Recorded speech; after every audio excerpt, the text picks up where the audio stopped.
So let us begin. So what are the rules for the 14-day challenge? The rules for the 14-day challenge is that you have to have a critique for every single day that you provide a painting. So if you don't get a critique, then it doesn't really work because basically you're just drawing a face every day. So please work, please work. Okay. So the point of the critiques is that you sink in all of the information as possible, all the corrections, you apply them, and on the second day you redo the painting with the corrections in mind. It's not doing the same mistakes over and over again for 14 days and learning three or two new different things. No, you should be learning something every single time you get a critique. You should have at least, I don't know, 14 new things that you learned about your own painting process. It's about discovering yourself as a person. It's about discovering yourself as an artist. No, stay down. She's ready to jump like a rabbit. She's positioned like a rabbit. Stay down, Aussie. There's a shoebox in the thing. Try to find it. It's the one with the Uggs in it. I don't care. Just go do it. She's gonna keep jumping. Anyways, so yes, you have to make sure that you have these critiques. You have to make sure if I'm not around, someone else is going to have to provide them for you. Okay, Seda? It is of the utmost importance that you have someone look at your work because you're not going to learn anything with just your own eyes. You have to have someone else break your understanding of your image. Another cool way to do this is to flip the canvas horizontally. This is another good way of doing it. And if you're drawing traditionally, just put your picture backwards up against the light or to a mirror. That way you notice your mistakes. A lot of the best artists use this, animators use this trick so that they become their own critiquer. So let's jump into this.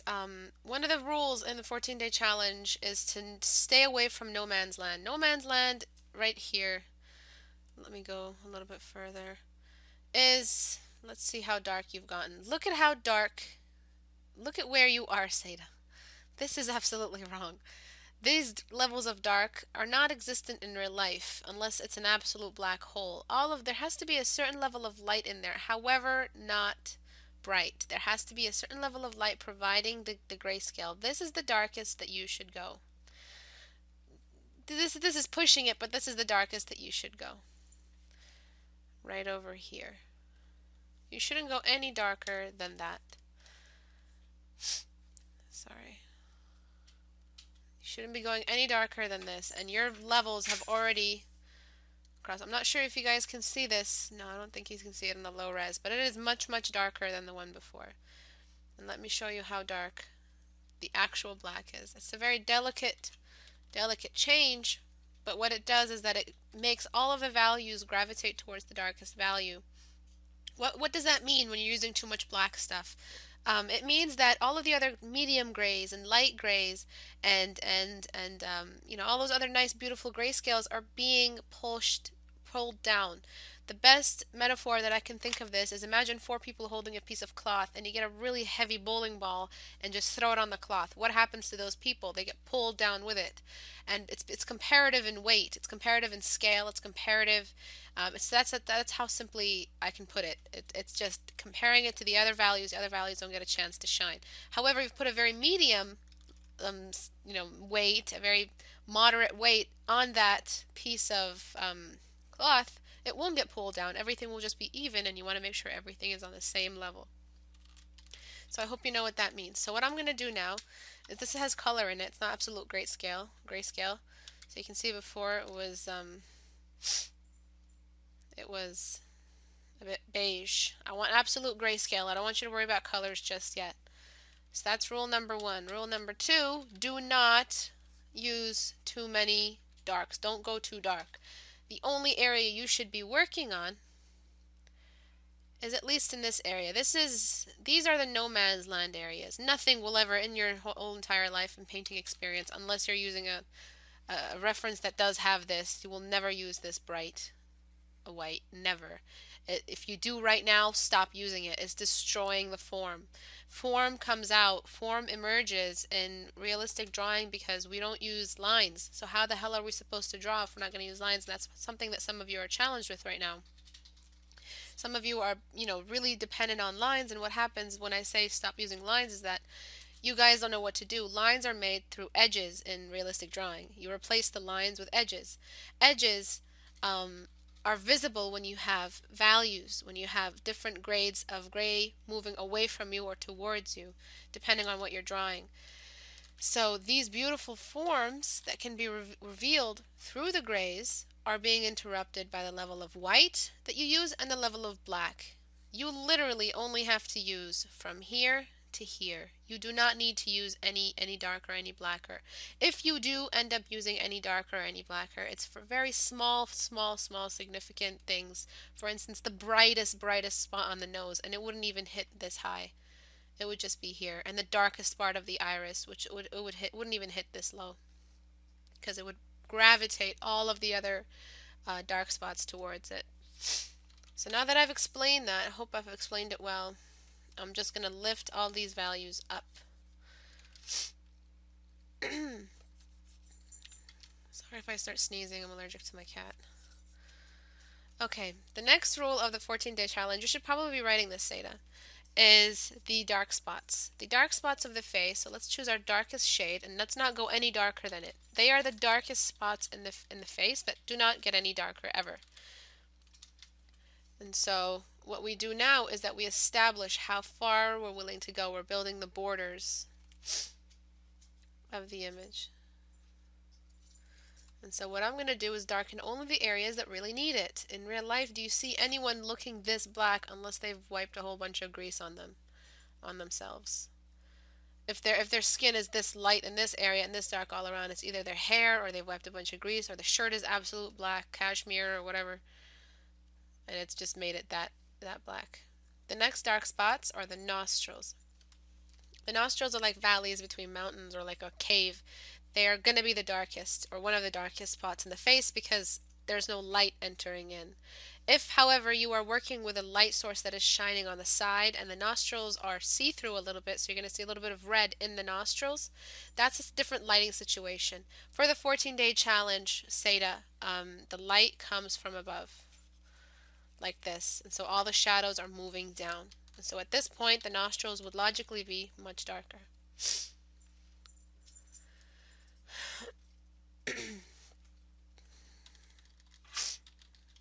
Okay, and I'm just going to introduce a shadow as well in this area.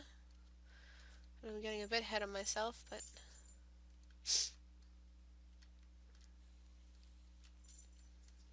okay.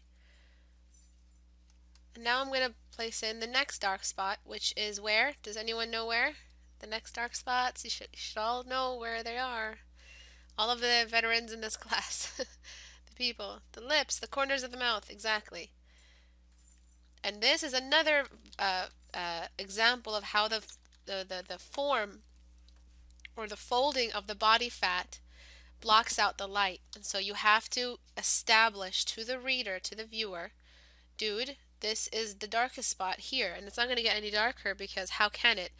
Logically speaking, between you and me, you guys, how can it get any darker anywhere else in the face? Look at it, it's like open ground. It's like an open field. It's not going to get any darker. The next areas that would get a little bit darker is the eye socket, underneath the eyebrows. Anything that's casting a shadow that's sticking out. The nostrils, the area above the chin a little bit. But that's it. That's all that's going to happen. It's not going to get any darker than this. And that's something you guys have to make sure you remember. Wouldn't the inside of the ears also be rather dark? Of course, yes.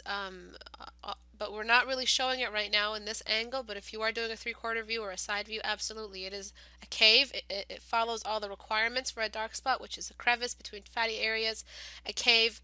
The eye doesn't really follow those because it's the iris. It's always going to be a bit darker than everything else because it's part of the eye structure. But yes, definitely the inside, the holes of the ears, the cavity, the whole system of the ear is generally much darker than the surrounding. Yeah. Which Istebrak is she? What username? Oh, are you trying to add my Skype?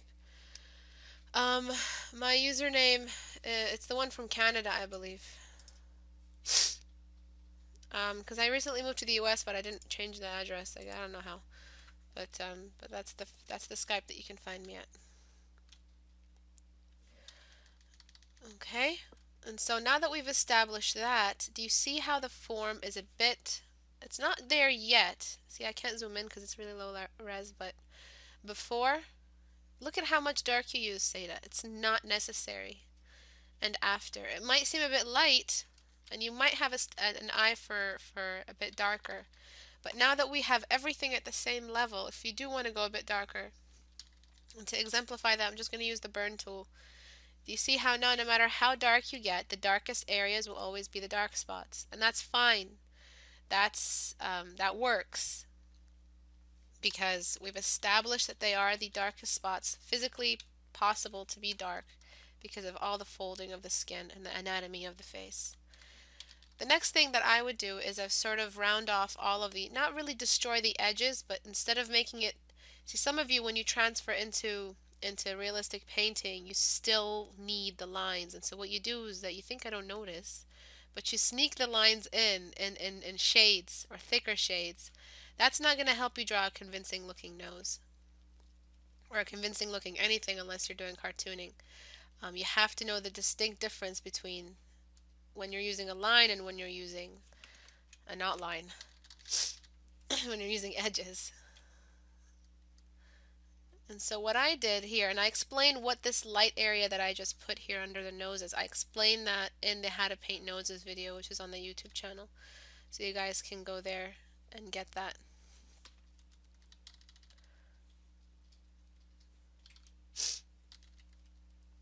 But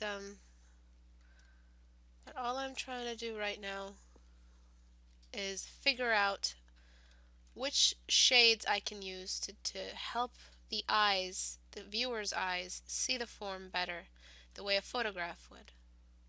So areas that don't need blending and areas that do need blending.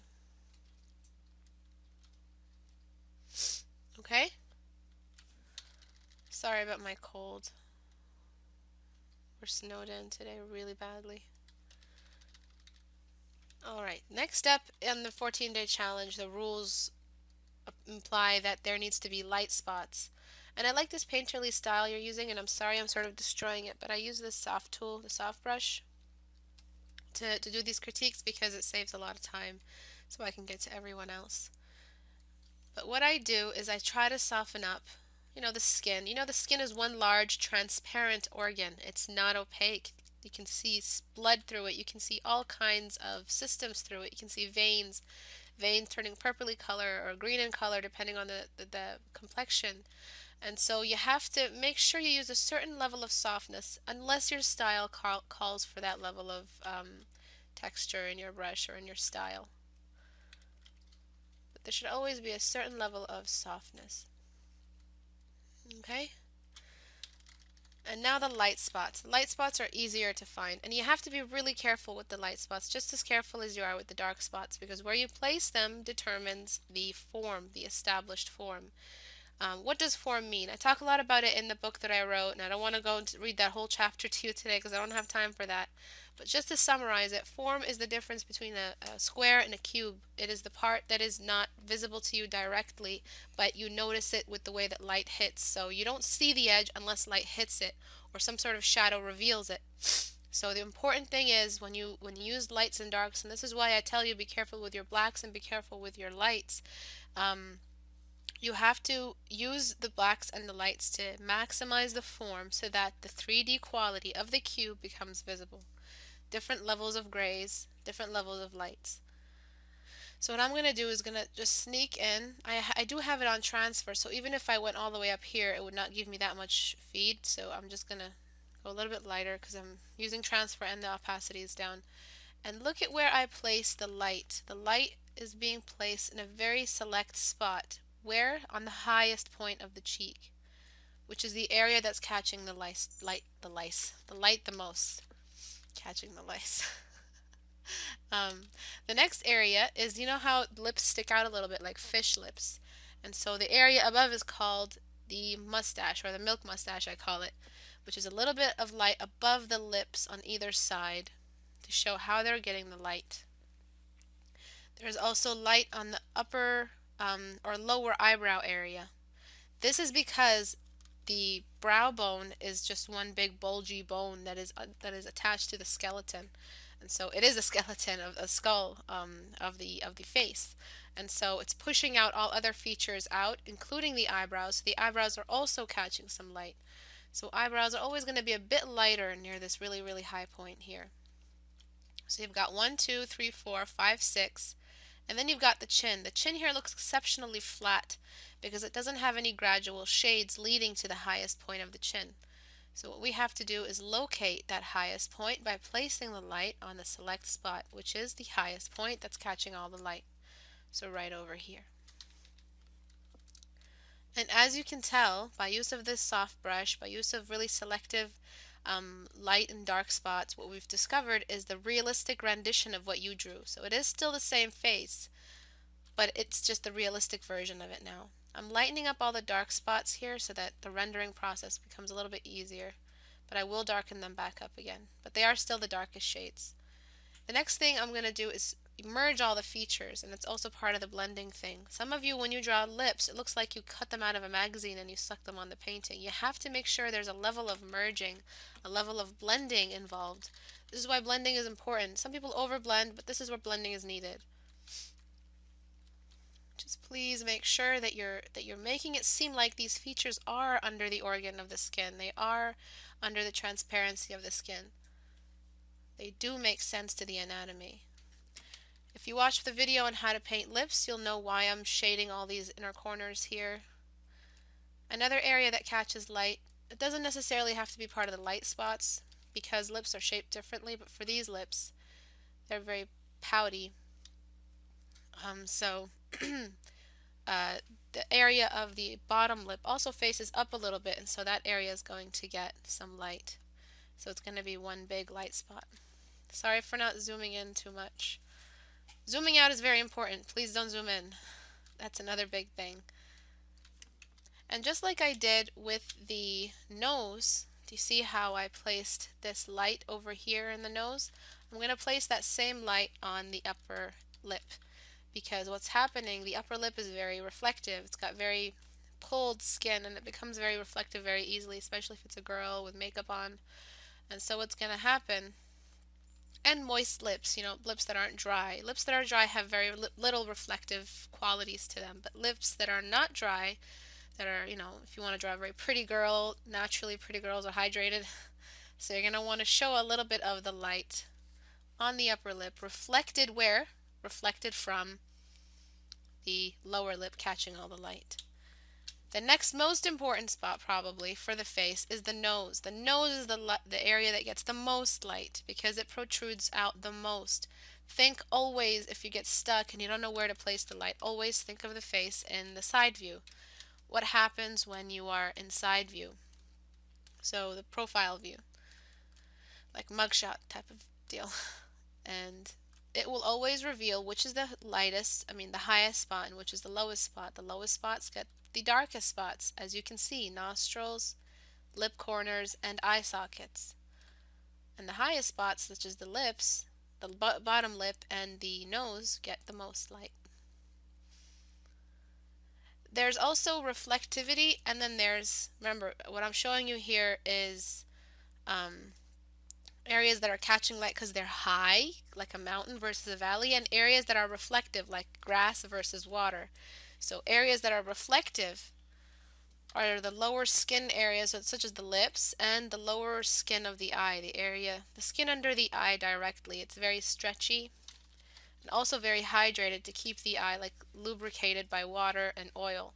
Some people have very, very oily eyelids, and that's just to keep the eyes it's like car oil to keep it, lubricated. I don't know what the word is.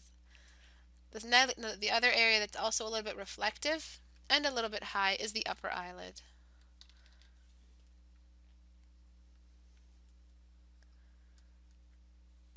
That would probably, Istebrak shows off a lot of information that's very difficult to find out anywhere else. That would probably take you a long time of observation study to figure out on your own. I've heard that before, and the reason why I try to, some people have complained about it because I over-explain some things, and I think the way that I'm approaching teaching is just by remembering how I used to learn it. Yeah, it did take me a long time to sort of figure out my own roads and build my own roads to get to certain things and invent a Bob and a Steve for noses. So yeah, I hope that's making the learning process a little bit easier, but thank you for that.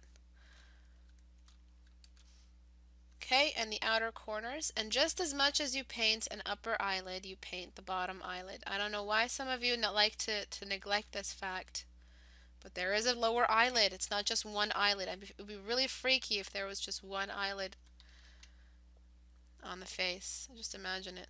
And then you'll be scarred, and then you'll never do it again. And we have the tear ducts and the inner corner of the eye. You have to make sure you apply some light there. And now for the eyes. I always talk about this. That's a bit too light. I always talk about this, and there's one really important shadow you have to remember. The shadow of the upper eyelid on the white of the eye. So where is that shadow? It's right over here. I'm going to make it really exaggerated so you can see. It's a shadow that goes all over this area. It'll make the difference between a beautiful eye and a not beautiful eye. Do you see how all of a sudden he looks like a beauty queen? Because not only are his eyelashes so big, they're casting a shadow everywhere else, but he's wearing makeup as well. But do you see the effect? Do you see the power of makeup? I always talk about makeup. It's really underrated. If you guys just watch some makeup videos on YouTube, you will understand what I mean by how a face can be changed drastically just with a little bit of eyeliner. So let's apply this shadow here. That's too dark. Okay. They either aren't there or they make it look as if the person hasn't slept for a week. I know but they're freaking hard to paint. You have to make sure, I think you're finding it hard to paint Oluriel because you have to paint from the outside inward. So this area is always the darkest. And this area isn't because there's like sort of padding here of skin. And I'm just going to throw that shadow I was talking about. And of course the shadow of the lashes. If it's a person with really dark lashes, most of the time, even if you're blonde, your lashes are always going to be a bit darker because they're there biologically to provide shade or shading for your eye, just like your eyebrows. Eyebrows are always just a touch darker, unless you're an albino person. Full respect, I'm not making fun or anything. But you will have no pigmentation in any of your hairs, so you will have almost white hair. In your hair, in your eyebrows, and your lashes, and your mustaches, and what have you. Okay, we're just trying to reestablish our shades here.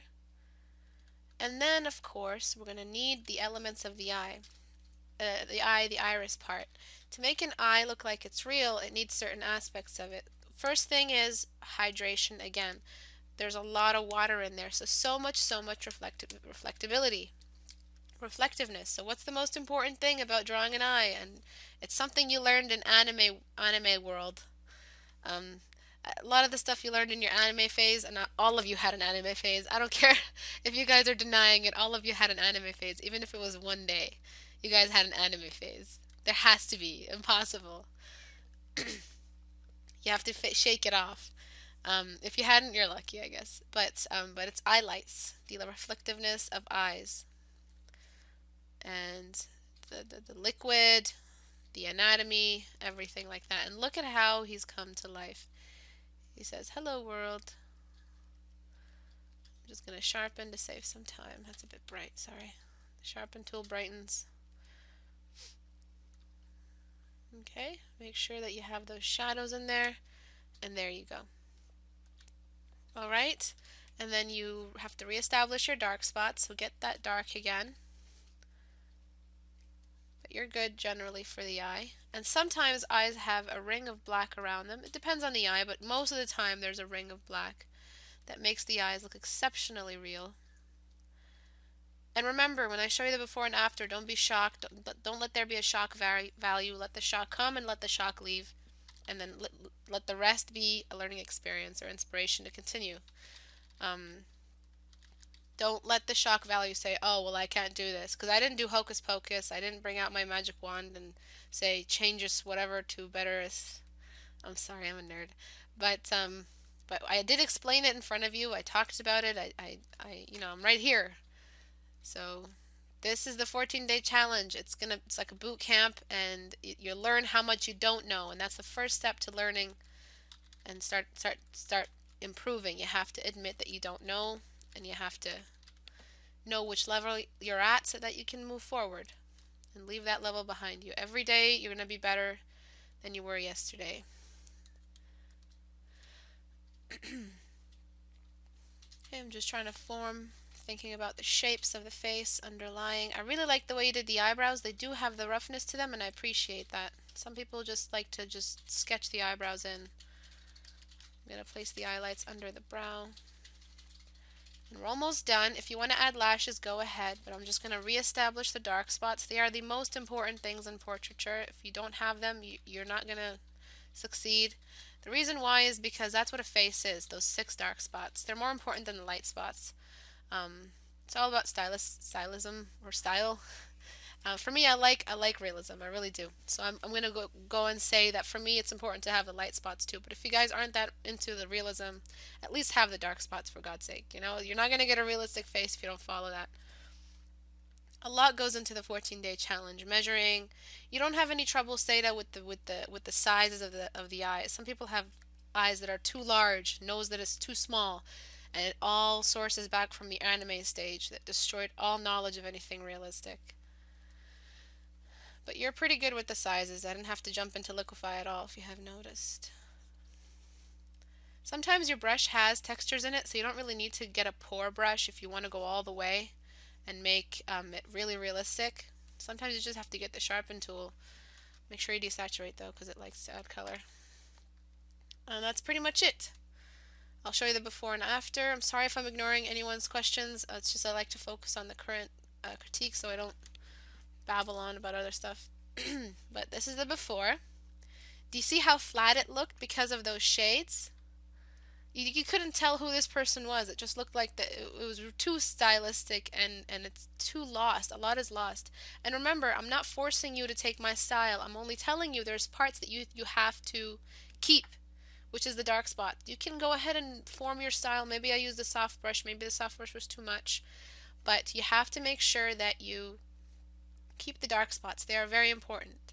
So 6 dark spots: eyes, corners of lips, insides of the eye sockets, and no, not insides of eye sockets. No. The darkest spots are the 2 eye pupils, the 2 nostrils, and the 2 lip corners. Period. I like the painterly style too, MMA. So I'm saying you don't have to use my style. So this is the before, and this is the after. Of course, you don't have to, but think games, think employers. Would they hire this or would they hire this? It's not about being better, it's about being approachable, believable. If you're drawing a character, you're going to be hired to draw, I don't know, a League of Legends character. You know, they never end. So you're going to have to draw the new guy. Would they want the old version or would they want the new version? Okay? So think of it like that. Do they want realism? Of course they want realism. Of course they want a level of believability so the people who are playing the game can believe it. That's the rule here. Can people believe it? Okay?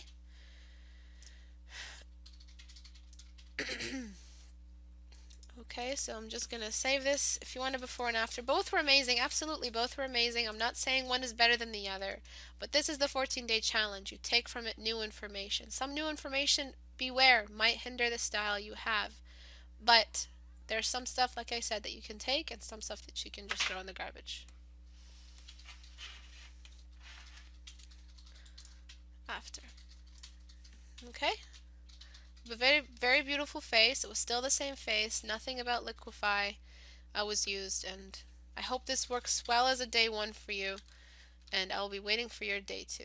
Day 1 is always hardest, and everything after that you just have to rewatch this video, see what I applied, pause it, and then apply it, then listen, pause, apply.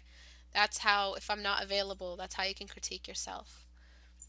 Another portrait. I looked at that one already. Another portrait, I suppose, is this one. So this is by Muhammad Faris or something. And liquify. Oh, see, please go down. I'm sorry, I'm not ignoring you, you little baby. She's like, no. Okay, so I'm going to jump into liquefy here because there seems to be a little bit of compression. And it seems to be, one, it's way too dark. You guys might have noticed that already. Do you see this extreme change between pitch black and pale white? It's not right. That rhymed. Wasn't supposed to rhyme. Okay, so right now I'm trying to form the, I know it kind of looks like a bit off right now, but I'm trying to make all the sizes match. The head was a bit too large. The eyes were very, very well done. They were very beautiful. But you did have some trouble measuring, scaling, making sure the symmetry and everything is intact. So what we're doing right now is we're trying to get her basic form, her basic size, her anatomy, her skeleton, her muscles. All of that is really important. Why is it important, Istebrak? Because it's believability. Because we are our worst critics and we see realism, so the first to know would be us. So how to know if your anatomy is wrong? Again, flip the canvas horizontally or get a mirror and you'll see there's something wrong. Just a little bit. And you mostly get that effect when you are... Psychra has this awesome video, I'm always talking about it, where he talks about improvement and how your eye improves faster than your hand, or your hand might be improving faster than your eye, or something like that. And sometimes your eye just isn't in compatibility with what your skill level is currently, or it's more than your skill level. And so what happens is that you notice if there's something wrong with your picture. After a day, you leave it for an hour, you come back, there's something wrong and you notice it and you don't know what it is. So think about all the fundamentals and then you'll know eventually. So right now I'm trying to get her measurements all sort of measured. So the head was way too big before. The hair was way too big for the head. I made the head sort of the same size. And now what I'm going to do is bring down those blacks and those whites. They're way too strong. So I'm just going to do that. Just got a layer and decreased the opacity. Made it gray. And just get these values all nice and harmonious. Nothing is that reflective. If her skin was that reflective and it achieved that high a light scale, then she is covered in grease. She is covered in oil, baby oil. She is really sweaty. She's out in the sun and the camera has a really crappy filter. Something is going on that makes that light that fake looking. Just trying to make the neck a little bit smoother. And what I'm going to do is I'm going to erase the nose and the lips. Actually, the nose I can make it a little bit larger. So what you have here is a really, really small nose from before, and that was because of the head size. You didn't know, you were sort of confusing yourself. It was like a trap that you built for yourself. The head was a bit too small, which forced all the other features to be really small. So what I'm trying to do is sort of lift these features back into the alignment. And you know what I'm talking about when I say alignment? It's basically the horizontal and vertical lines that we use whenever we use shapes to know where the face is. So do you see, as soon as I push it back in, you guys are like, that makes sense now. But before you were like, something's off. And now it makes sense. Why? Because I pushed it back into those lines. I'll show you what those lines are in a second.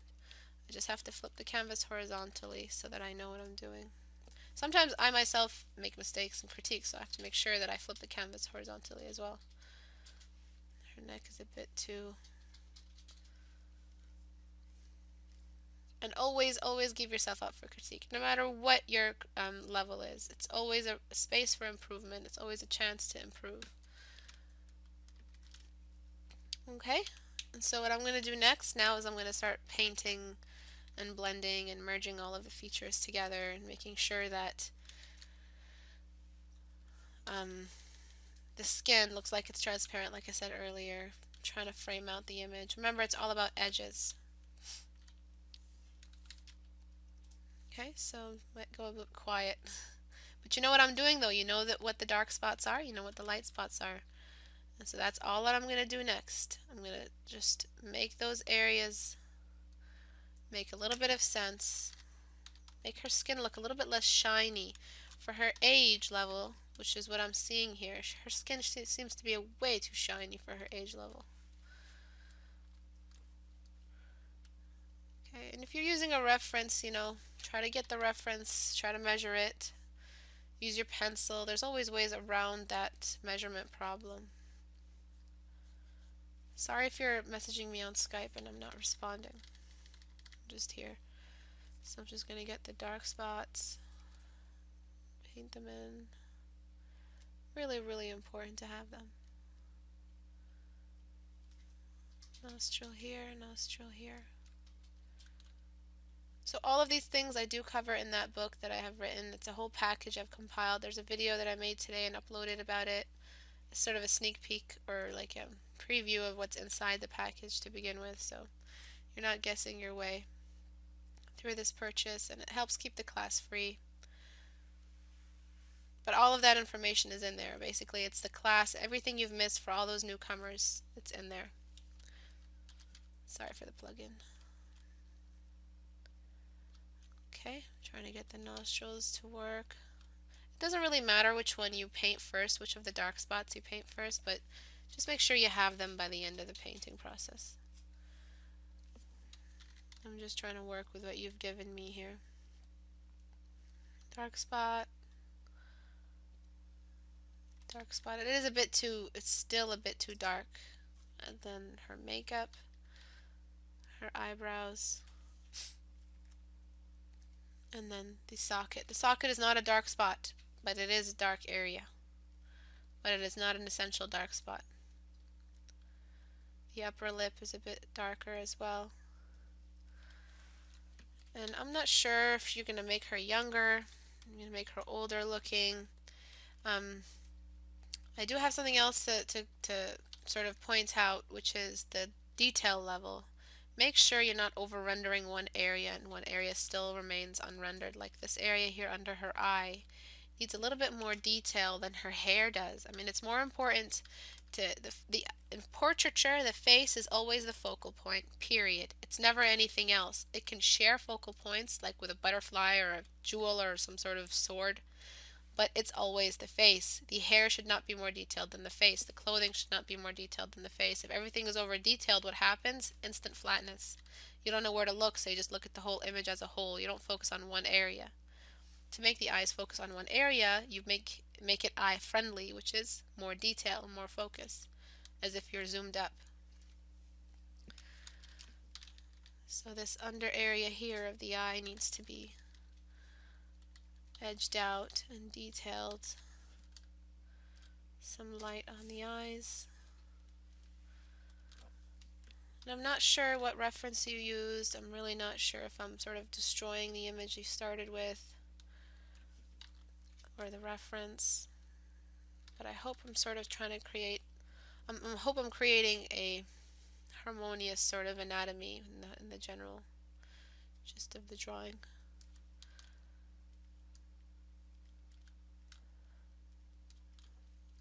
Okay, the nose tip needs to be a little bit more defined.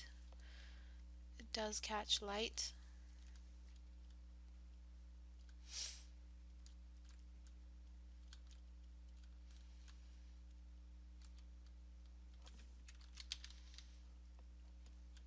So we need to make it look like it's protruding.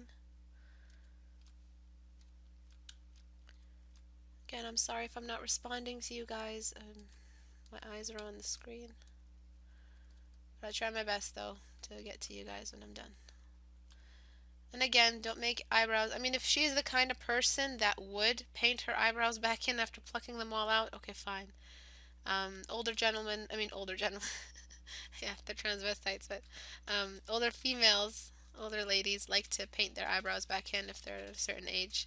So that makes sense. But make sure if she's young, you're not painting them in. They actually look furry and filled with hair, and that there's no major hair loss, because that represents age problems.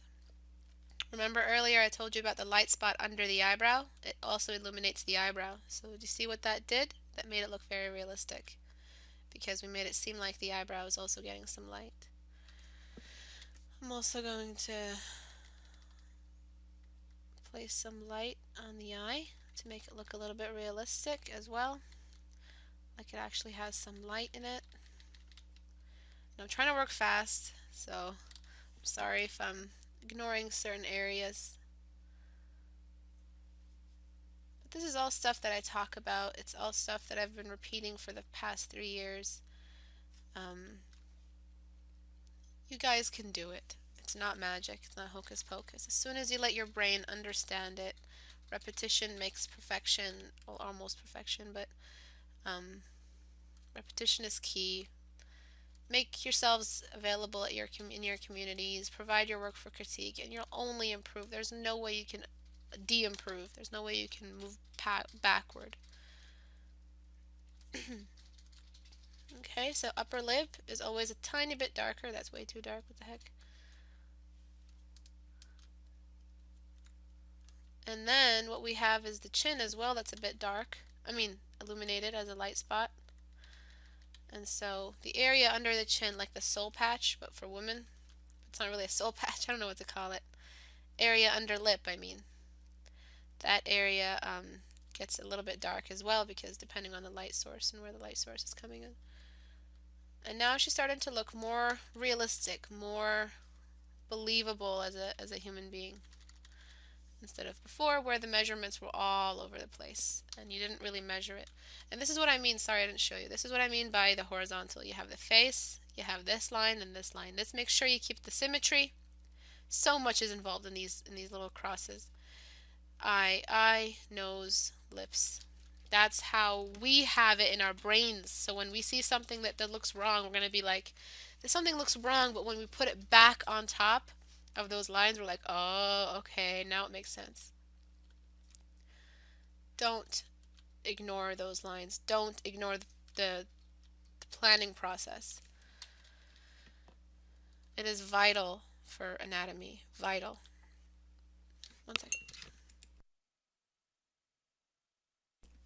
The planning process is also really important for figure drawing as well. Really important for that.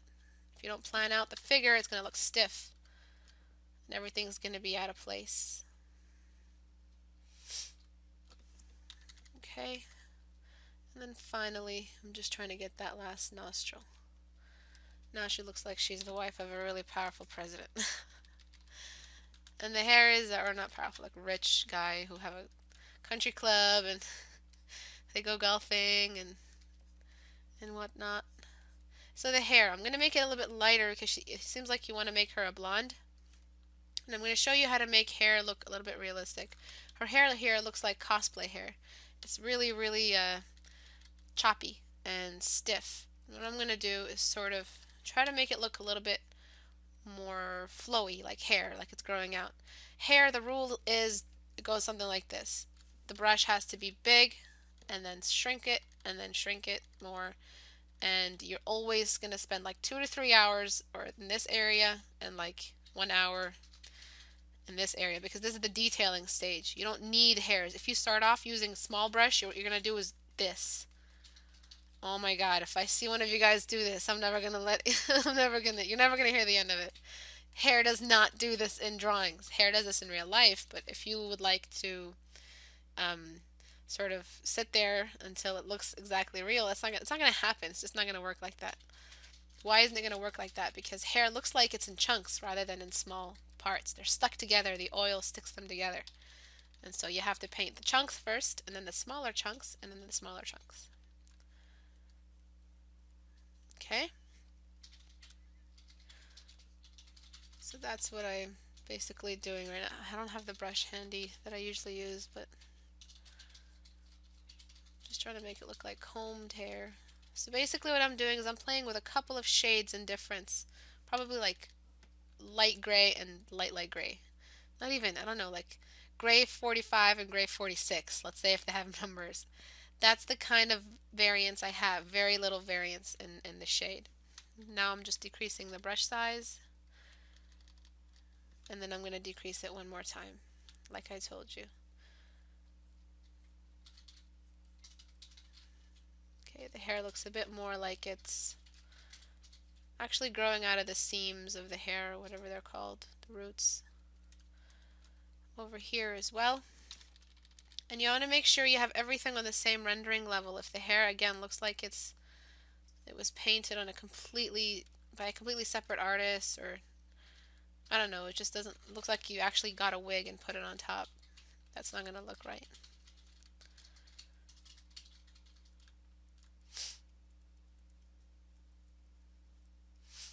It is a lengthy process though for hair. You have to make sure everything is the right darkness, and this is just generally the texture I'm working on, and it'll just get darker after. I actually don't like this hairstyle. I don't know why any woman would wear this hairstyle. It's not flattering.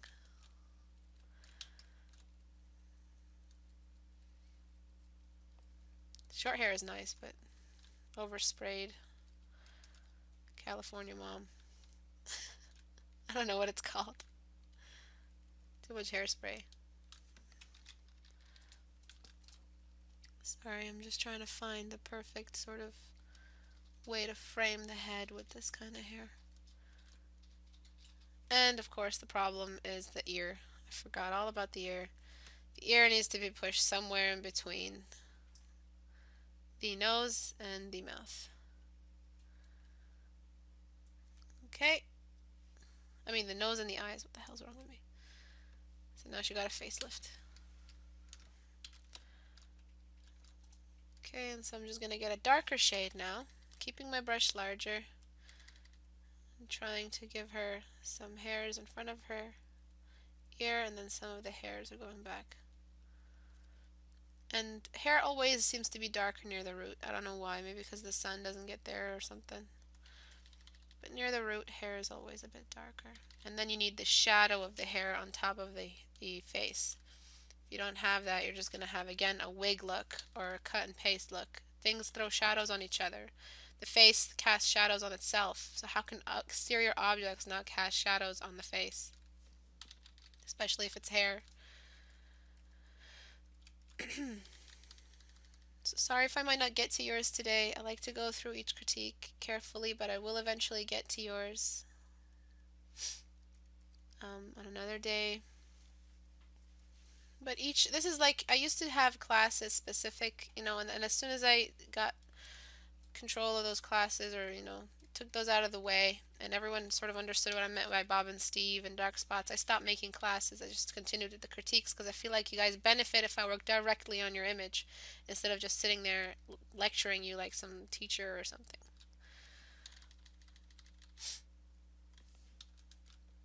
So I like critiques better than actual classes. And I've already done everything that I know, how to paint eyes, lips, whatever. And they're all recorded on YouTube as I taught them before.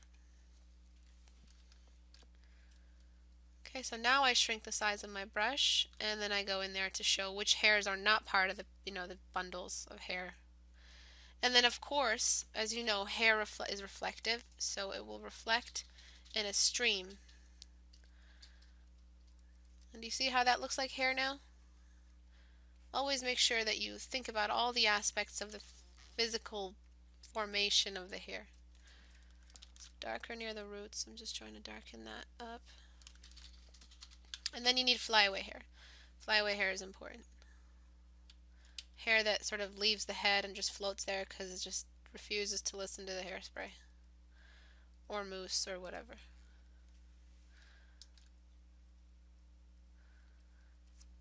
Okay, and you have to keep continuing on. Make sure, Ferris, please don't use darks that are too dark. You're not going to be able to get out of it.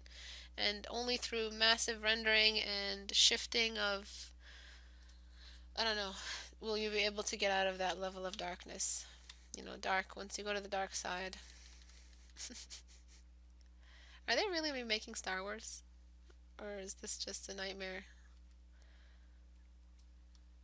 that I had?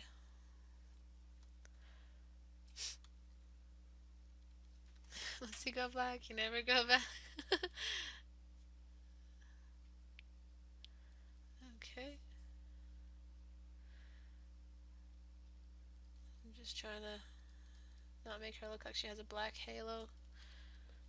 She still wants to be in the dark. Okay, and I just need to sharpen her chin. I don't really like how it's looking right now, so I'm just sharpening that up. And then her chin seems to be attached to her neck.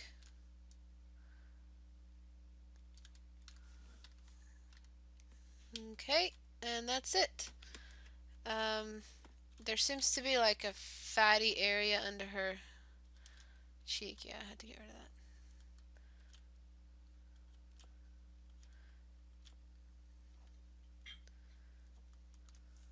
Seriously?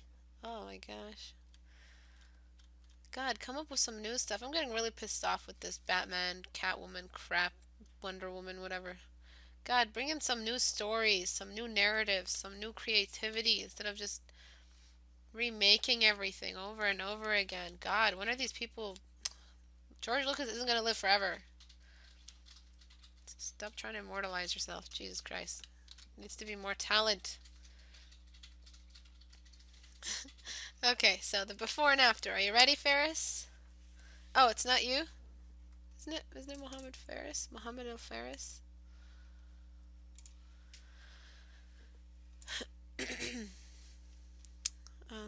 Who's the person that sent me this? Yeah, it is you? Oh, okay. Oh, I'm sorry, Ward. I'll be looking at it in a second. Sorry, guys. So this is the before.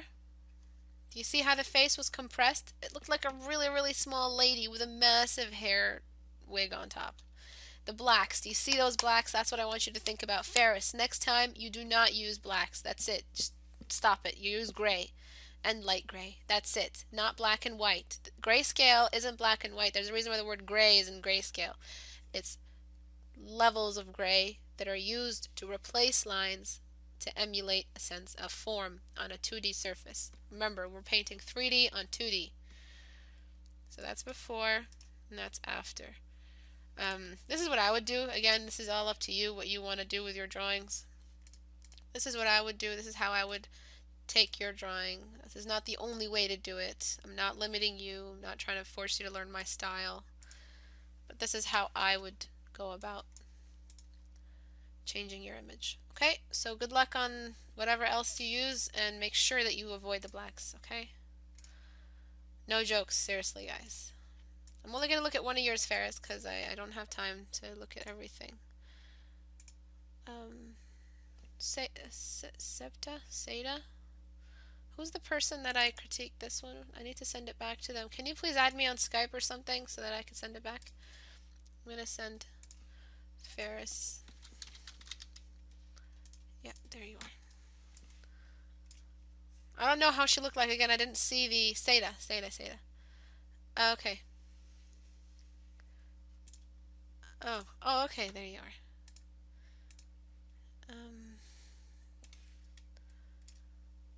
There. Alright, so now to look at, let me see if there's other faces involved. I already looked at this one last time, so I'm afraid I can't look at this one again. But you did improve very nicely on the colors. Everything seems to be the same. I'm just gonna, I feel so bad. I'm just gonna do something on Liquify just to show you how the face is sort of, again, moving away from the horizontal and vertical lines. If you want him to look young, I'm not gonna make him look old like last time. But make sure the eyes, everything is still on the symmetry lines and nothing is too deviated away.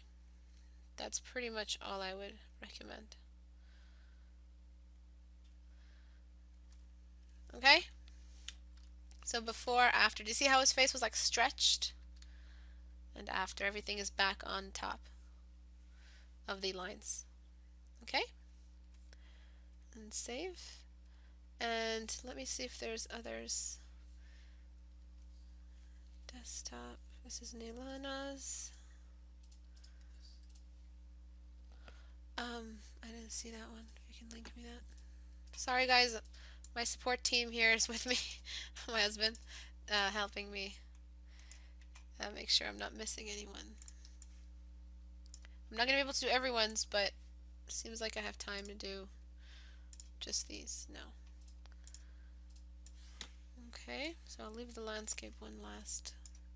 Keep it on faces. Okay, so that's landscape. Alright, so this is faces. This is very well done, but probably you've learned this today just by being here. You need to make sure that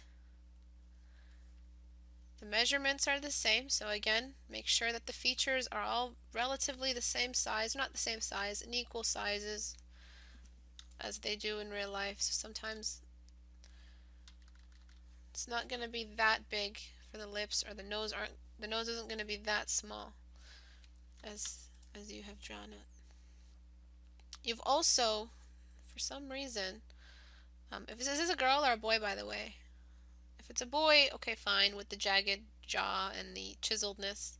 If it's a girl, big no-no, because what you need to do is soften out these edges. It looks like that she has a direct jawline, like an actual edge that you're drawing here.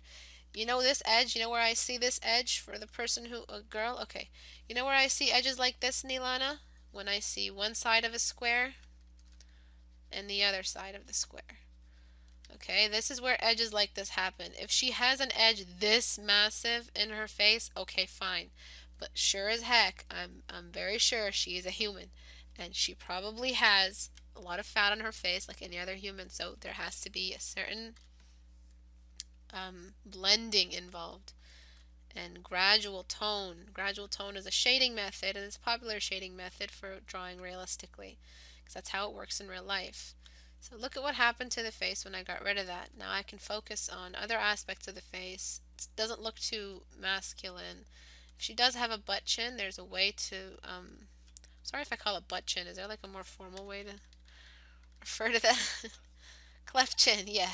Sorry. Wasn't he a hero in one show? Oh yeah.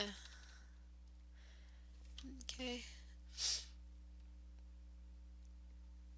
Okay, and then for some reason, some of you guys like to place a halo of light. It's just a little bit of light for the dark spots. Also, there's areas that are a bit too dark here, so I'm going to lighten them up. And what's next? You all know what's next. Most important things. Oh, that edge thing that I talked about, that's here in the nose as well. You need to soften that up as well. So do you guys know what's next? What did I do in the last two? There's 42 people here. No one. I know there's a delay. I know. It is the. You can do it.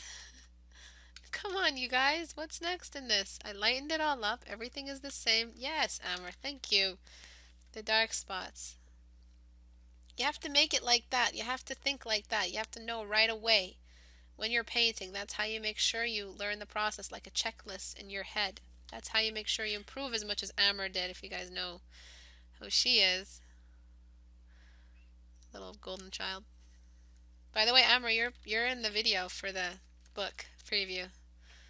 That was her. I don't know. I'm sorry if you're not. Well, I don't know. I think I already got your permission, but sorry if I didn't. I just want to show you off. Okay, I'm just trying to get the levels to be the same here. I'm not going to throw the dark spots in right away. I'm just trying to get the base color, the base value. Okay, now for the dark spots. Now I love putting in the dark spots because that's when the face comes to life. I feel like that's when I can truly know who this person is that I'm drawing. It's really like it gives you insurance that you're going to be drawing a realistic face. Sort of like I don't know what the word is. Once you add in the dark spots, the realism comes through, and then you can have faith in your painting process and not feel like that this image might go, or that you're losing it, because sometimes you just feel like you're going to lose it, and it's leaving you, and it's escaping, and you're like, oh no, please, no, don't leave, no.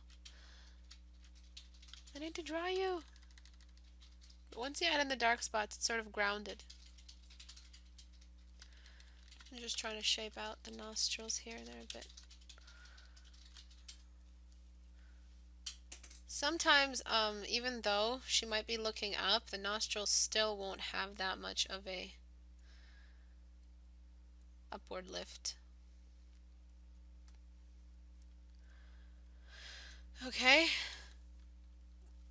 And then there's I'm just going to show you how long the face was before, and when I shrink it, how it'll sort of come together. It was a bit long before this.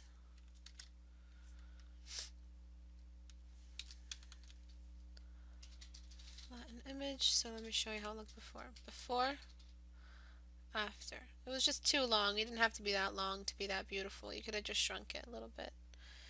And then the dark spots for the lips. And do you see how the face is sort of emerging?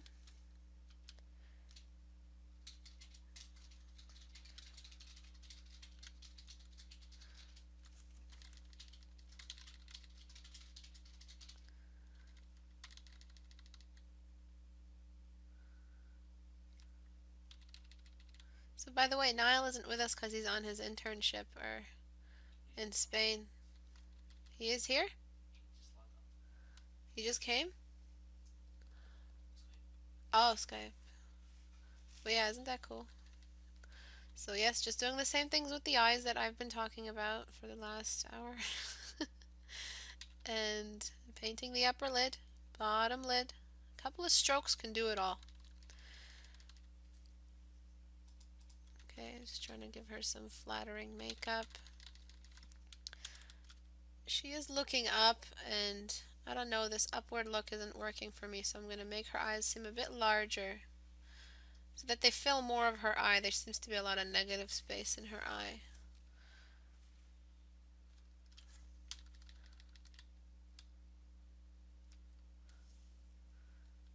But she's still going to be looking up after.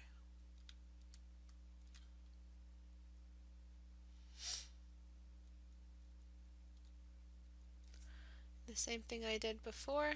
Get the eye light.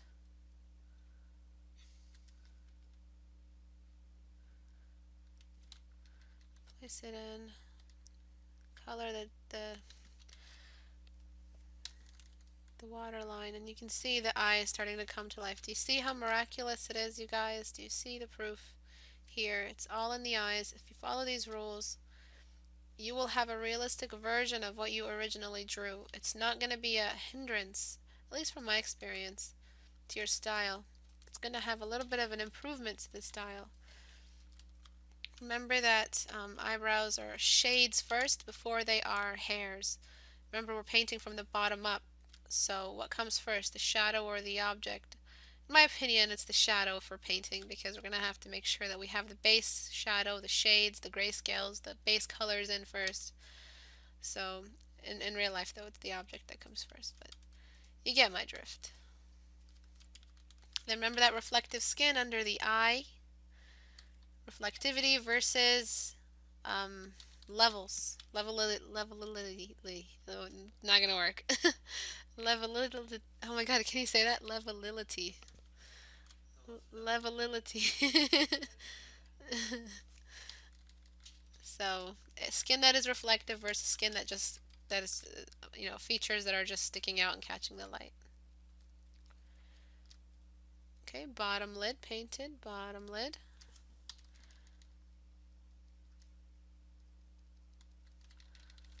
Nostril painted, eyelid corners painted. And now for the cheeks. They were really edged out before, so I'm trying to give them a bit more of a soft look.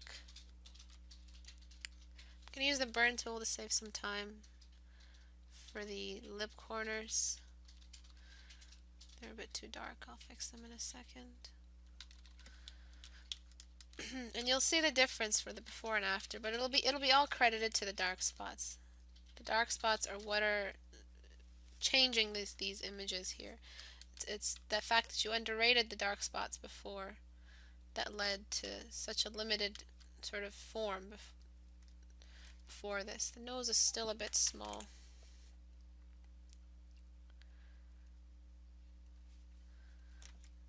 I'm just going to push up the upper lip for glamour.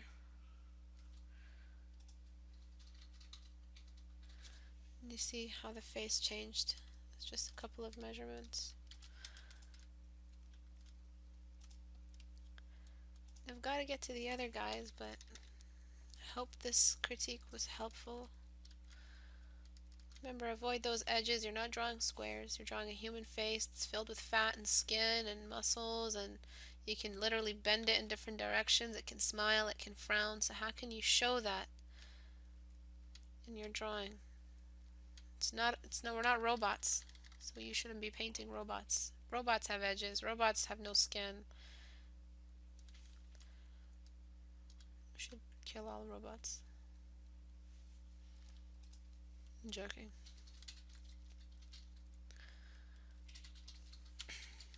Okay, and then the light spots. Highest points only. Only the points that truly need it.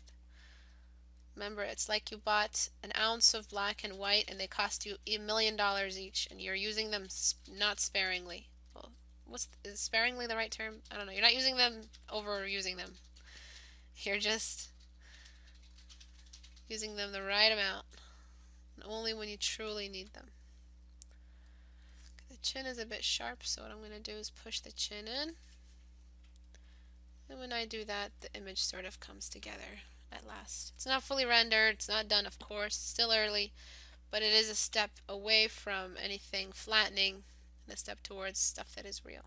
So before, after, of course, there are different changes, there are different ways of going about changing these images, but you have to think about which parts are going to benefit your style, which parts aren't. And me being, I'm trying to help you guys improve. I'm going to be honest, there's no audience for this kind of style. This is very Art Nouveau. This is very impressionist. Not impressionist. This is very Dadaist. It's got a very specific audience to it. However, if you think realistically and you want to make art your life, and most of you here are here because you're serious. You guys are spending an hour just to listen to me babble because you're serious about your career. So I recommend taking the step towards employment to be able to get employed. So how do you do that? You step towards realism, stuff that the League of Legends guys would hire you for. So before, after. This is something that you would see in the front cover of a book. I mean, the style is the front cover of a book. Again, you don't have to use my soft brush. I don't even like the look of the soft brush. I'm just using it to save time. That's why I'm sharpening like crazy. Sharpen, unsharp mask.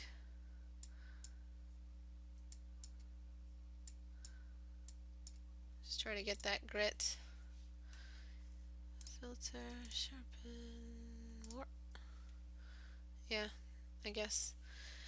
But yeah, you don't have to do exactly what I did, but it is a movement towards something that it can be hired. And that's what we want at the end of the day. We want to be able to have a roof over our heads and stuff. So this is what I mean when I say when you change your style, you change your lifestyle altogether. It's very, very important to think of it that way. Your level of art means your level of how you're living. Okay, so this one, beautiful, beautiful colors, like awesome colors. However, remember those horizontal and vertical lines I showed you? This does not have that, and we need that. This also looks a bit masculine because of the nose size. I did this video before on how to paint something cute, and it's what you all need to. Oh, wow, I can't believe I said that. It's what you all need to watch, because it's going to show you that beauty is cuteness, and that's it. Something beautiful means it has large eyes, a small nose, and even smaller mouth. I know anime is one big piece of crap, but it's not. I like anime, but it's a piece of crap if you want to improve in art. And basically, that's what anime is working from as well. So if you want ultimate beauty, think of that way. Sometimes you have weird beauties where the eyes are just a bit too big and the nose is just a bit too big and the lips are just a touch too small. Think of all those models that come in all those forms, but basically we're working with big eyes, relatively small nose, relatively small mouth. And if you want to get hired, sad to say, I'm sorry to say, but you have to have the skill to make something look beautiful. And it's just learning. It's not just about memorizing, it's about understanding. So understand why this specific thing is looking beautiful, and then you'll be able to do it again and again. And it won't be an accident every time you paint. So what I'm trying to do here is make all these features look a little bit cuter. And I need to tell you something for the person who drew this. Please don't do that cartoony lip and then you have the lips and then you have this little fishtail here. This is wrong. You don't need that fishtail. What you need is a dark spot and it's connected to the lips, and that's it. That's all you need, just a dark spot.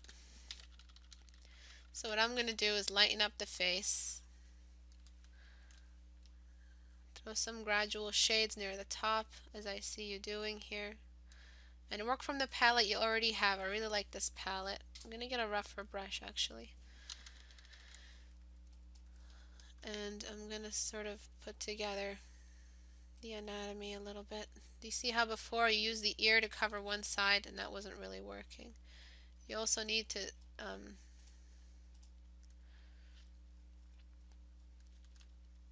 make the neck a little bit thinner.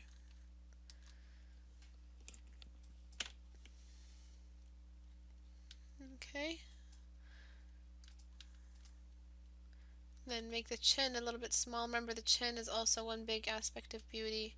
The whole face is, but the chin is the framing aspect, the horizontal symmetry aspect. So you always need to make sure you have that. Damn this brush. Okay.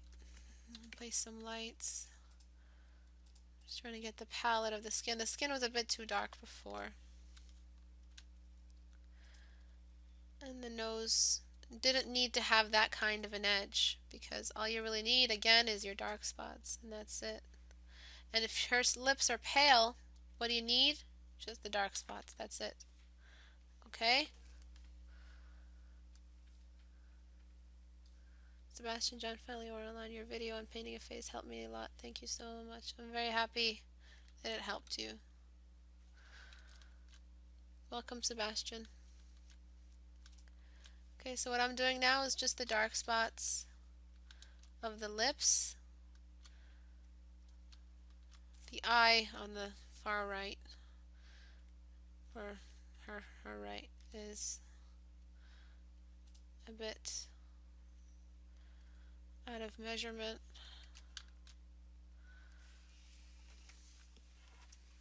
Anytime. I hope these videos prove useful in the future. And then the light spots now. Light spots are really important for establishing a beautiful female skeletal structure, because our eyebrows seem to be a bit higher, I don't know, than men. Men seem to droop low, while women have something of a higher brow bone. Okay, I'm going to ease up on those darks. Lighten everything up and just let the dark spots shine. Because when you do that, what happens is that the form emerges, and all that's left really is the colors, and that's it. No need for outlining. The reason why you guys are overdoing it with the dark is because you are missing your outlines. You're like, oh, wherefore art thou outlines? Oh, how I miss you in those good days when I didn't know who Istebrak was, and she didn't destroy my love for art. So what I'm doing now is just, again, light spots, reflective skin under the eye. And if you stick with us for the rest of, I don't know, the year or something, you're going to notice how much I repeat myself. Some of the students that started off with us a couple years back, they're nowhere to be seen. They're still on the Skype, still talk, but they're like, oh, I just can't listen to this. I'm sure that's why they're not here. Because it's the same stuff over and over again. New students, same old rules. Okay, I'm just trying to work with her form, or what you've given me. I love the colors that you use, really beautiful colors. She's sort of wearing like a really pale makeup look, so imagine if I did makeup tutorials. Oh my gosh. Hello, today I'm just gonna be sitting there for hours explaining why I'm choosing this specific color.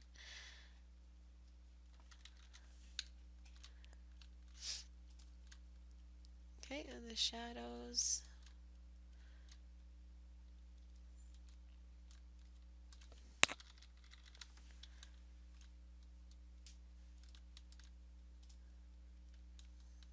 Okay, and then try to put the dark spot of the lips in the right spot. It's really hard to do it. It has to be the exact right spot.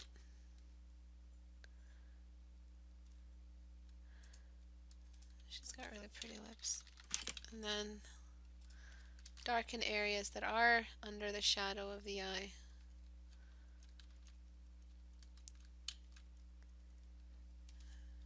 And her whole head in general needs to be a little bit redder. But if the palette is going to get destroyed by that, then don't do that.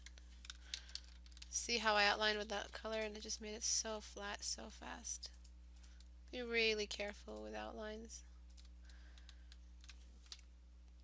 Okay, and if you want to make her look bold here, what you do is you just desaturate.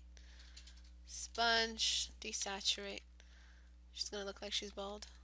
Because what happens is that the scalp is like has zero color on it. It doesn't have much blood running through it the way our cheekbones do. And so it's just going to look, you want to make it look bold. If you don't want to make it look bold, then just ignore that, but I'm just going to make her bold. Okay, now I have to make her neck a little bit more attached to the skull, and then her ear. And some of you like to throw these really massive neck muscles. The neck for a lady that's generally not fit, or not fit, like not, you know, just normal average muscle development, not like super strong. It doesn't have neck muscles that are that defined. Search up muscle build or like bodybuilders and look at their necks. Friggin' massive, and you actually can see every little muscle and tendon and whatever. So you don't want to give off that feel of bodybuilder unless she's like an Amazonian, and she is a bodybuilder and that's what you've been commissioned to do. And that's different, of course.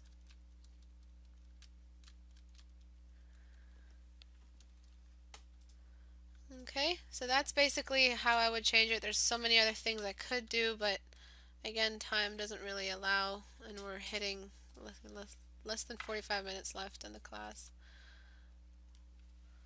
But I'm just trying to show you how to keep the image looking realistic. And this is before. I'm just going to sharpen it. No, this is not before. This is after.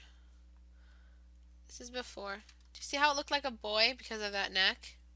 Do you see where the eye was all the way deviated down there? The neck, the nose is a bit broken. The lips had that little tail.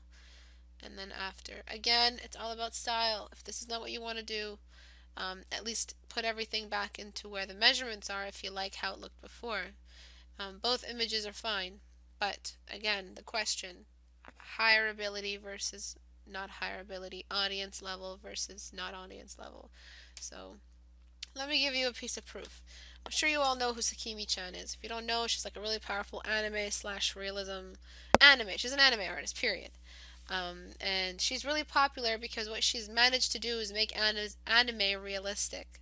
So she's found a really nice sweet spot and she parked there, and all she does is create practically the same exact face over and over and over and over and over and over and over again with different costumes and different themes. And she can paint realistically, but that's where she chooses to stay. That's her style. And you can see the audience level is massive. It's massive. Yes, Art Germ as well. Extremely repetitive, extremely anime oriented. Sakimi-chan. And what happens is that, you know, you find your audience and then you have to keep providing that same thing. For me, I don't really like doing that. I like to play around, experiment a little bit. I'm not really into my art audience. I don't see my art as entertainment of any sorts. But if you guys want to be able to get hired, you have to have a certain level of realism. And because the audience for that is much larger, because later on you're going to be hired for a game and they're going to want realistic looking drawings. They're not going to want drawings with whole new anatomy. You know, anatomy that is non-existent in this world. They want something glamorous. They want something that they can put on a website and people pay for, because at the end of the day, it's all about money. Okay? And that's a good lesson, I guess. So, actually one thing I would do, just to have a little bit of fun, because everything's been so technical, cheapers, is get a nice yummy yellow color for her eyes, just to keep the palette going.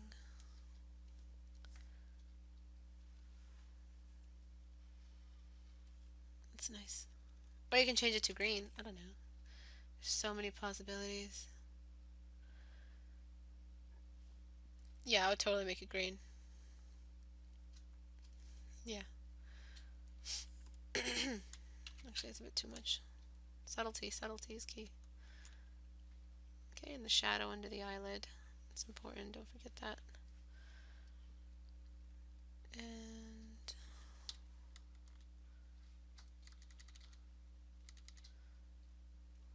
the light.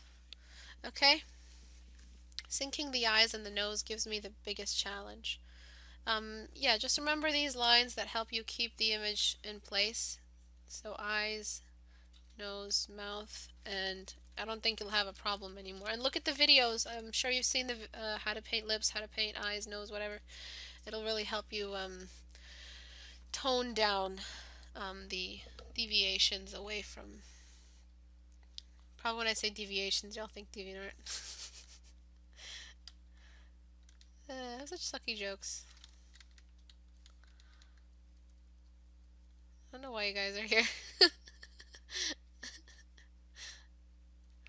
Okay, yeah. So I'll save that and send it back to you before I overdo it. So who's this by again? I'm so sorry. Are you on my DeviantArt? I mean on my Skype. If you're not, then add my Skype please, and I'll be able to send it back to you. If you guys want to have announcements from now on, I'm going to be announcing on Skype through Clownfish. It lets me produce mass messages, mass announcements. So I'll be able to announce you there. Announce the next time I stream there. I'm not done though. Don't be scared. No.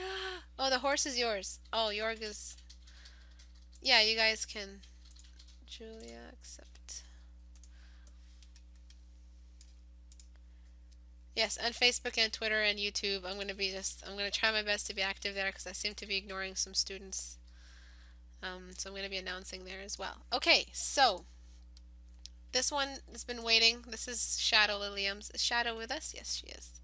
So I'll be looking at that next, and then I'll be looking at this one by Penny, and then finally, for the day, I'll be looking at the horse. And these are basically very easy to look at. Some of you are like, I don't know what's going on here. What's this image all about? I can't seem to tell. Why? Because the image is too dark. The image is dark because it has to be dark. It's a nighttime image. So the artist that draws this image gets confused and says, well, how do I show if it's nighttime, and how do I use those beautiful purpley nighttime colors if I don't make it dark? Well, my dear, you don't have to make it that dark. You can still create a nighttime look with a moderate level of light. Okay, so what happens now? Well, look at the difference before. It's more vivid, it's more visible, it's a lot less gray, and it's more saturated. So what happens? More intriguing. You also you have major opportunity for some silhouetting, for some secondary light sources. You have like so many, I love nighttime scenes because you can break all the sun controlled rules, right? You know, shadows and purples and yellows and whatever. You can really break all those rules because it's nighttime, so the sun isn't out. So it's just a mix of beautiful harmony of bioluminescence, if that's what you're working with, or moonlight or starlight or firelight, which works a lot differently than sunlight. So these kinds of things here, like for instance, I'm outlining sort of his body with the help of the light source or the glowy light behind him. Also, this light seems to be so glowy, even in the original drawing, for it to show up like that. Remember that glare that I taught Carl? I'm not sure if you guys were there. But you can throw that glare in there that sort of distorts his body a little bit, and I'll show you what I mean. I'm just trying to find where the outline is. So this whole area here of his leg is facing the light source, which is the pond. So what do? We shine that part up. Remember that thing I told you about edges and square? Well, this whole area is going to be visible now because it's facing the light source. So we're going to have an edge now. And I recommend introducing some sort of fireflies to work as secondary light sources. They'll also add atmosphere. That's a good word. You know, because the feeling. Yeah, I embarrassed myself. They're going to add atmosphere, and then they're going to add, a function, which is to provide a secondary light source atmosphere. Um, and so these secondary light sources here, what they're doing, shadow, is that they're going to make this edge visible. So now this side and this side are visible, and we haven't lost our character. And they're going to make his fin. I just noticed that Finn from Adventure Time's name is Finn, which is a fish fin. What? And those fish people that he thinks are humans, those are fish people. Oh my god. I'm getting all... What's his face again? Nigga Higa on you. Making random connections. Oh, she did? No way! Oh, wow, wow. I'm so good. I should be a detective. So, wait, so she was his mom? No way. How did you know this, Shadow?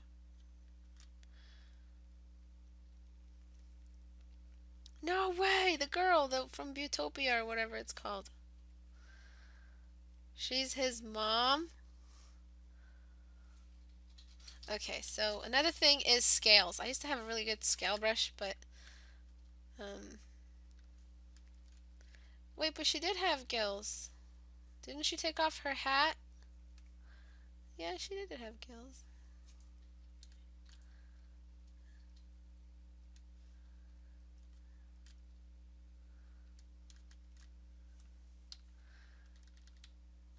Okay. And so I'm just trying to create that secondary light source thing. And what I said about the glow, the glare, is this. Get a nice soft brush and just throw it in all those areas where the light is shining. See that glare? See what that does, yo? I really have a lot of fun with landscapes and stuff. It's always so interesting. And altogether, because of this light source, the whole lower area is going to be light. So what I'm going to do is just do that with some soft light layer. That way we have a gradual tone back into the darks behind it. So this area is darker. This is where we have true edges here. Nope.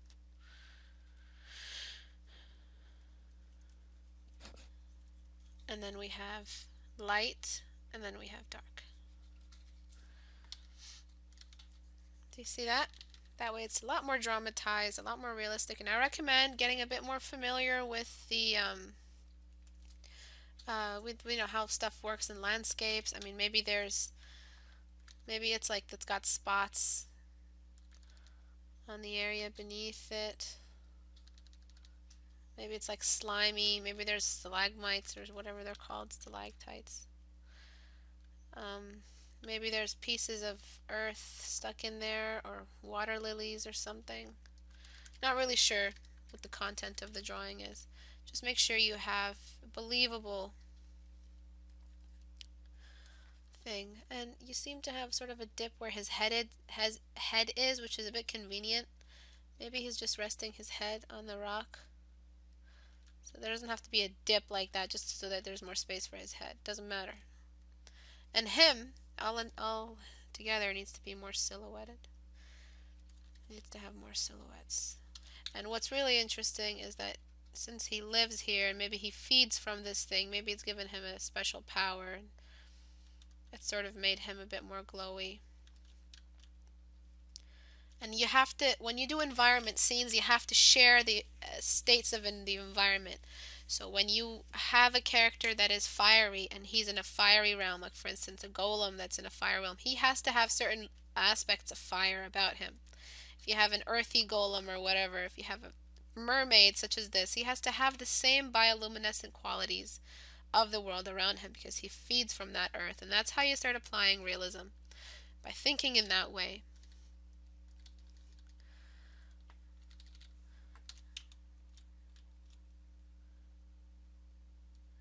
His head needs to be just a touch more. And then all together, he needs to have some light spots on his face so that we can tell it's a face. It is a very nice face that you drew. Just a touch more wouldn't hurt. A little bit lighter on the nose. The nose is a bit overstated. And some liquify. His hairline needs to match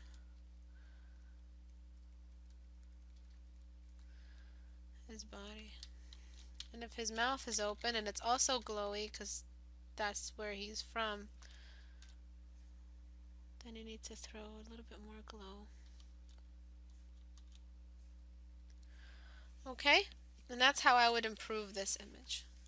Presentation, staging, before, very, very dark, and after. And the way you had the eyes before was really beautiful as well, now that I see it.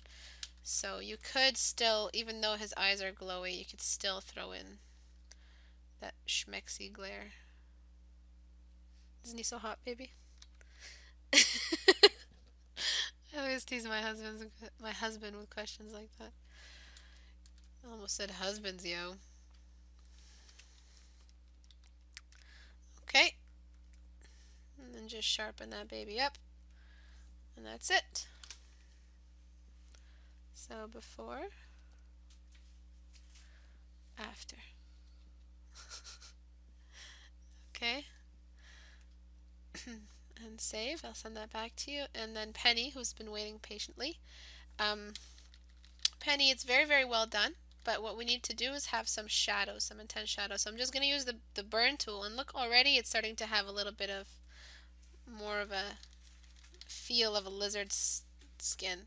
And what we need to do is present it as shiny skin. So areas, again, like light spots that have a lot of light in them need to have that reflectivity or reflectiveness. So his whole brow bone is dark, but the areas that aren't dark under his brow bone are light, such as this bit here. Okay. He's so cute. Oh my gosh. Doesn't he look like a lizard version of Ossie? I'm going to sharpen the eye up. Very well done on the eye. And then I'm going to bring in a layer, a soft light layer or screen layer, whichever one works, and bring in a nice color that is the light source color, because when something is reflective like water, is water going to reflect a new color, or is it going to reflect the color already in the sun? No, it's going to reflect the same color that's in the sun. It's not going to reflect a blue or a green, so you shouldn't be using a blue or a green. You should be using the yellow that is the light source color. So that's what we're trying to do here. Presents the shininess of the light source on the skin without hindering the light source color. Okay. So his face looks a bit more shiny. And then I'm not sure what's going on in his upper region, but I'm sort of going to try to find an edge for that.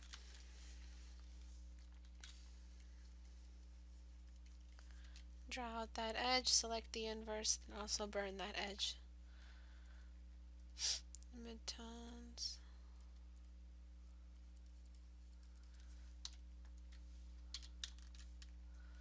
It's just about, sometimes we work so light when we're working for the reference, or we're trying to paint something new like a lizard or something that we've never drawn before. We tend to work too light. So what you needed to do was get a bit dark. You needed some darkness.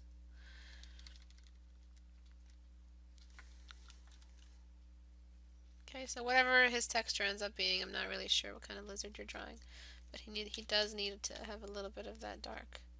And then I'm just going to change that red color near the top to be a little bit more purple to match the rest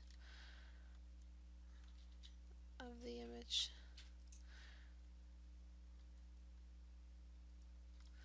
See, it's already starting to come together a little bit. Shadows, protect tones. Okay.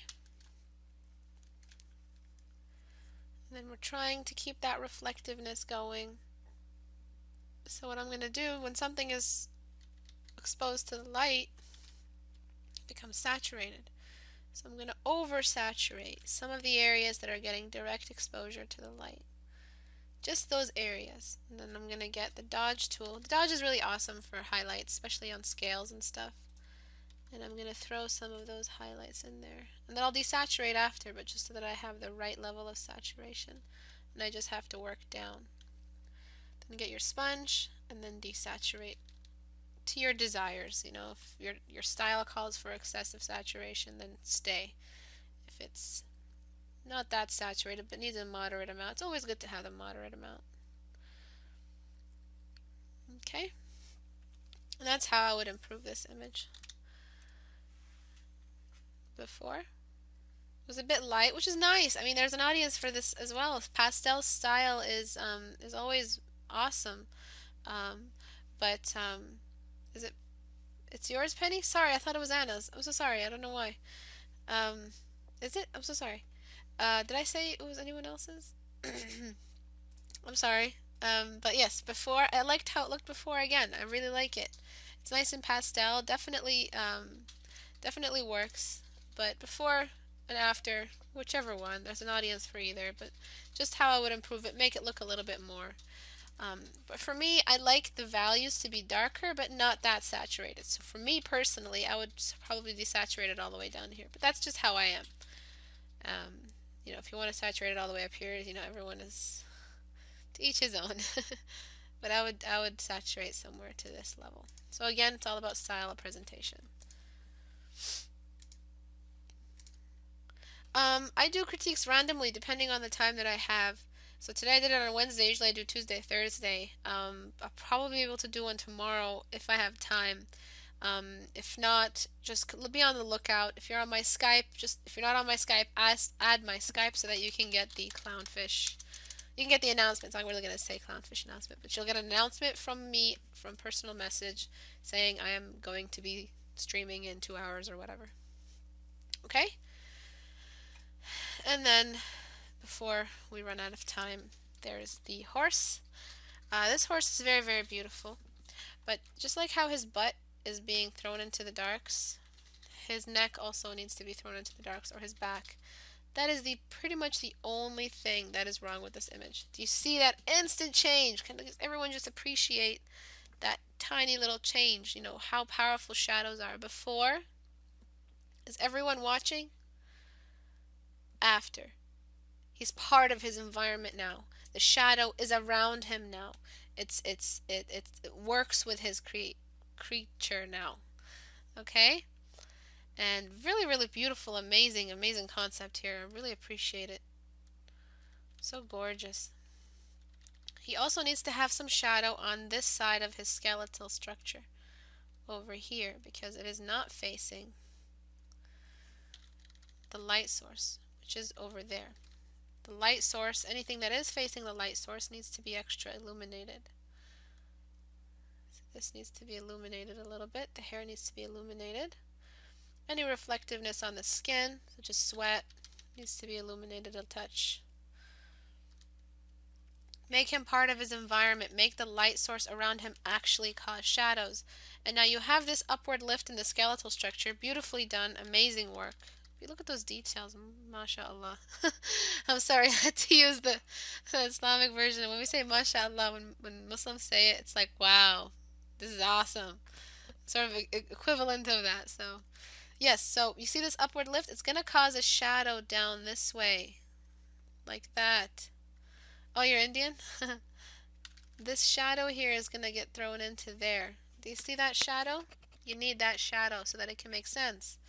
Also, the skeletal structure needs a shadow on it because part of it is also geometric. So there's going to be a side that's not visible. Okay. This is why I love critiquing, because you see styles from all over the place and meet people from all over the world. It's just awesome. Can't get better than this. Actually, it can. If everyone just met in one big conference, we all had cookies. Which might happen, you never know. So this area here needs to be shaded. This casts a shadow on itself. And the eye socket is a bit too jagged. It's a bit too flat, like cut out of paper. It's a gradual, you know, there's skeleton on the inside as well that we need to show. Okay, and now that we have that, we have a little bit of the brows over here shaded. So now if you zoom out and just look at the before and after at this point, before, after. He's part of his environment now. It's really a drastic change when you think about the how to apply shadow like that.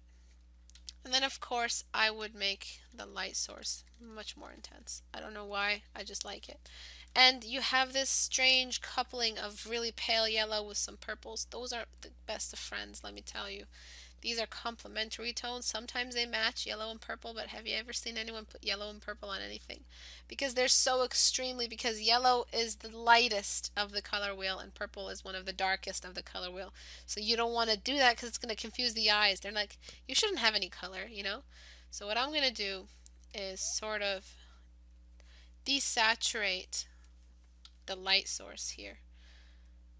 I'm going to desaturate that to be more of a cool color. So this whole image turns into a cool tone instead of almost warm. You don't want that halfway between. I know you want to make it a light source color, but forget that. Make it a little bit cooler. Make the whole image cool. Okay, and now we have the light source that is bright enough to sort of make sense with the light source that you have on the skeleton. And that's that. And that's how I would improve that image.